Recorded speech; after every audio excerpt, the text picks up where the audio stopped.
We have an exciting show planned for you here today, and I think, I'm not entirely sure, but I think this video might be coming out a little bit earlier than normal. Something like that. I don't know. There are a bunch of topics that I want to go out there and explore on this Wednesday, June 4th, 2025. There is a hockey game today that I think the majority of the hockey world will have their eyes focused on. It is at 8 p.m. PST Eastern Standard Time, so 5 p.m. Pacific. Game 1 of the 2025 Stanley Cup Finals between Edmonton and Florida. Maybe because the finals are going on, we can pull some of the videos that we are making earlier into the show, just so we can have more time to breathe and get into some of the storylines heading into Game 1. But in this video, I didn't want to talk at all about the Edmonton Oilers or the Florida Panthers, even though we just spent a minute talking about that. Instead, I wanted to go over to an update about one of the biggest trade pieces that is now officially on the board. David Pagnotta ended up writing about this, and it garnered a lot of attention, a lot of folks going out there and hypothesizing what this could mean for their own favorite teams, because now there might be some sort of an arms race, a big bidding war for one of the most valuable draft picks in this year's draft.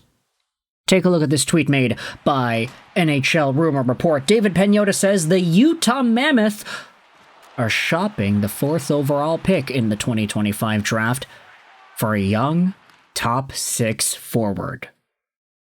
Now, this has garnered a lot of discussion, and a lot of people going out there and replying, debating which young forwards the Utah Mammoth would be interested in. Some folks are saying, oh, Connor Garland is a young top 6 forward, Mitch Marner, JJ Peterka, Tage Thompson, Alexis Lafreniere is tossed in here. But I wanted to talk about the Montreal Canadiens, because there was an article written about this very particular draft pick on HabsFanatics.com by Elias Ediem. Utah places a major piece on the trade board, yada yada yada. This will be linked in the description if you want to go out there and read this article. But it essentially goes over the same tweet that NHL Rumor Report reported from David Pagnotta, talking about how the Mammoth are shopping 4th overall. This changes a lot heading into the draft, the article says. Do the Utah Mammoth consider Michael Hage a potential top 6 forward? Do they consider Kirby Dach a top 6? Obviously more would need to be added, but just know they want, at minimum, a young forward who could play in a top 6 NHL role as part of the deal. Would some even consider including Juraj Slafkovsky in such a trade? Caleb Desnoyers, 18 years old, is a 6'2", 178-pound center projected to go around the 4th overall pick. And this season with the Moncton Wildcats, he put up 84 points in 56 games, including 35 goals, and added 30 points in 19 playoff games. Now, I'm sorry, I'm just gonna pull your horses back a little bit, Elias Ediem, because I do not think that any Canadiens fan would be willing to trade away Slafkovsky for the 4th overall pick. Like, just from an asset management point of view, you turned a 1st overall pick in 2021 to a 4th overall pick 4 years later. How great would that be? Okay, all kidding aside, Caleb Desnoyers is kind of the main dude that I think a lot of Canadiens fans are hypothesizing Montreal could be interested in or could target if they were to find themselves drafting a lot higher than their current draft projection, 16th and 17th overall. But Caleb Desnoyers is the best player out of the QMJHL this season. He is very skilled, very talented, and he can go somewhere in the top 5, somewhere in the top 10. It really depends on who you ask. Various scouting reports and outlets have him at different spots around the top 10. He's pretty much guaranteed to be there, but how high he'll go, that's the question here. He is a cerebral tactician, a playmaker, a guy with some really soft hands and some scoring touch. He's the best Q guy this year. However, the question is if the Montreal Canadiens want to go out there and grab themselves the top Q guy, they probably can't do so in the 16th, 17th overall spot. Maybe Justin Carbonneau can be available to them in that position, but Caleb Desnoyers is seen by most as a better player. The question is here, will the Montreal Canadiens consider trading away one of their young players, a potential top 6 caliber asset, for a 4th overall pick? You can't do it one for one. You would have to trade one or maybe even two of the Canadiens' other first-round picks, 16th and 17th, in order to get this trade to go through.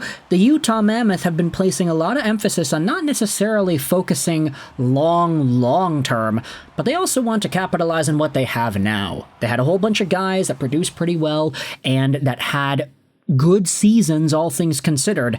If this team is able to get a guy like Mitch Marner in free agency, then that would be the icing on the cake, a bona fide 100-point superstar. So that kind of puts into perspective just where the mindset of the Utah Mammoth is at this very moment. I don't necessarily know if they'd be okay with a Michael Hage-like asset as the top 6 forward coming into the trade, because Hage is not technically anything at the NHL level right now. He's an NCAA guy. Kirby Dach, I think, has the potential to be top 6, but there hasn't been enough shown from him over the past little while to really back that up. So the Habs would have to maybe think about trading away, oh man, I don't want to say Patrik Laine, but that's the thing. If it's Laine, I think Habs fans would be happy with that. That's kind of the thing. You can't be making a trade where one team's fan bases is like, yeah, go, get rid of this guy, let's get him away. And then the other team's fan base is like, okay, well, they don't want him, so why would we? I know that Patrik Laine had a lot of goals, and he was a very cerebral player himself, but I think a lot of Habs fans would think, yeah, if the Canadiens could just sign another winger, they got a ton of cap space after all, and Patrik Laine is making $8.7 million, so that's a lot of freed up dough. If the Habs sign a guy, they trade Laine away for 4th overall, they still have Demidov, they still have everybody else, they still have these players cooking and developing, then that's a perfect plan for Montreal, right? But life is not that simple, life is not that easy, it's not that perfect, especially for GMs of NHL teams. So with all that in mind, I want you to let me know your thoughts in the comment section below. If you're a Montreal Canadiens fan, what would you give up in order to make a trade for the 4th overall pick from the Utah Mammoth go through? Do you even consider making a trade for this kind of an asset? Do you value the 4th overall pick in this year's draft that much that you would want to make this happen? Or are you of the mindset that, nah, the Canadiens don't really need that draft pick, they can just stick with 16 and 17, grab some good guys there, and then focus on who's already in the system right now? If you wanted to trade away both of them to move up into the top 10, how do you feel about that? If you had to attach another player, a top 6 forward, something like that, into the trade, how does that make you feel? And if it's up to 4th overall, is that the ultimate prize? If you're a Utah Mammoth fan, I want you to let me know your thoughts in the comment section below. Whom is it that the Montreal Canadiens have that you would be interested in acquiring for your team via a trade? Y'all want a top 6 forward, that seems to be the scoop here, but the Habs have a whole bunch of top 6 forwards that probably are not tradable at this point. You're not getting Suzuki, you're not getting Caulfield, you're not getting Slavkovsky, I think, and you're not getting Demidov. So from that point on, it's like, okay, Kirby Dach, whichever center the Canadiens are able to get in the draft or sign in free agency. Just kidding, because free agency comes after the draft. Or is it Kirby Dach, Patrik Laine? Let me know your thoughts in the comment section below. If the Utah Mammoth have a plan to sign Mitch Marner, and they end up getting Patrik Laine in a trade too, I'm going to start feeling a little bit scared if I'm a fan of a Western Conference team. Oh wait, I am. Anyways, let me know your thoughts in the comment section below. Montreal in the 4th overall pick. Is it possible? Is it likely? Do you want it to happen? Yay or nay? Let me know in the comment section all your opinions. I hope you enjoyed this video. And bye.